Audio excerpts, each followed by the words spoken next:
Ingo na tuya mo. Yes. Pwesto bongop na si Kapuso Ken para sa special edition sang I Love Summer! Ano na? Talking about I Love Summer. Ano na? Coconut crab, tatos sang kaluya. Wow. Okay. Nagsakay niya sa salakyan, bakit doon na din nagmatomato. Ayan, may kinagkam. Ano kinagkamang lang siya? Is it dead or alive? Na, di pa plitihan, isa sang taga-kaluya para lang magkadto dire. Di, ano na, uwi na Kay man subong ang atol na I Love Summer edition, halin sa Hidden Paradise ang kaluya. Okay. Wow! Gin-spoil yan na. So, ari na ang aton sining nga tatos. Sige, bilang taon tatubis kun may ara man to si Ken sang tatos nga dalon base para ko may sa... matag 5 Saliwat na kilos daw na ta tatos. sa...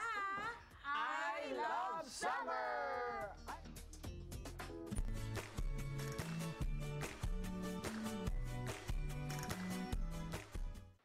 Good morning mga kapuso!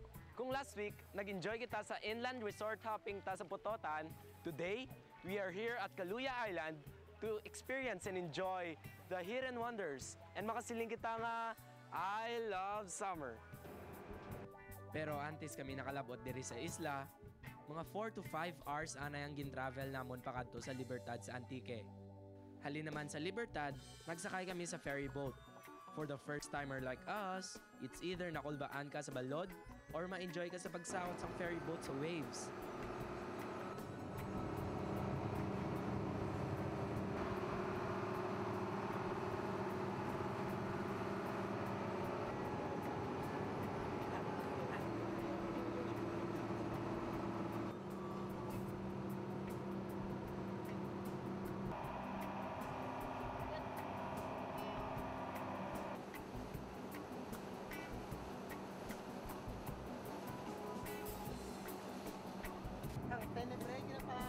After a little over than 3 hours, nakita na namon ang puti nga balas. Kagsang naglapit pagid, nakita ko ang daw mineral water sa katinaw nga tubig.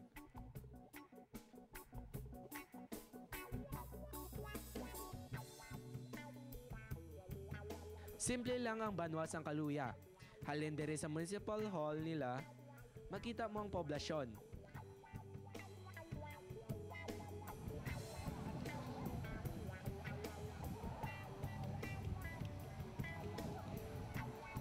Ngayon, maganda na yung circumferential roads namin at saka mayroon na kaming continuous electricity within 24 hours at saka yung potable water supply namin, abundant kami sa natural resources nga ginatawag kag so far kadya ginaprotektahan ginamon ini para i-preserve naman as a part of the island as a tourist destination.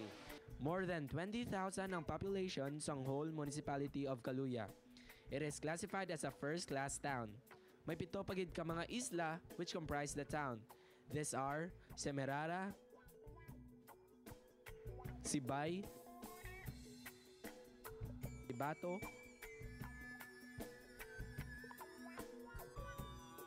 Liwagaw, and Panagatan.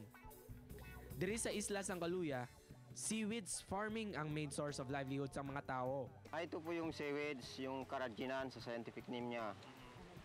So kami po ang taga-tanim nito sa dagat. Sa loob na pagtanim namin sa ganitong laki ng similya, itatanim sa dagat tapos pag 15 days, 20 days, pwede na kaming magsimulang mag-transfer para makapagparami uli ng tambalang ngayon. Pagdating ng 30 days o hanggang 60 days, pwede na kaming mag-harvest nito. After nila i-harvest, ginambligya nila ang tambalang kag ginadala ini sa Cebu. Seaweeds naman ang ginakuhaan sa ingredients ng toothpaste, beer, ice cream, shampoo, lotion, and a lot more. Do ka seryoso sang nakitaan no? Ari pagid, ang isa ka unique sa Kaluya, abundant dere ang tatus. Ini ang local name sang coconut crab.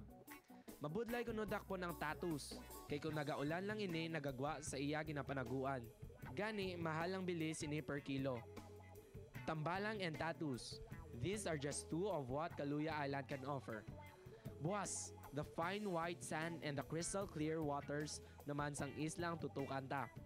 Gani, hindi gid ka mo mag-absent kay sigurado nga makasiling ka mo nga I love summer.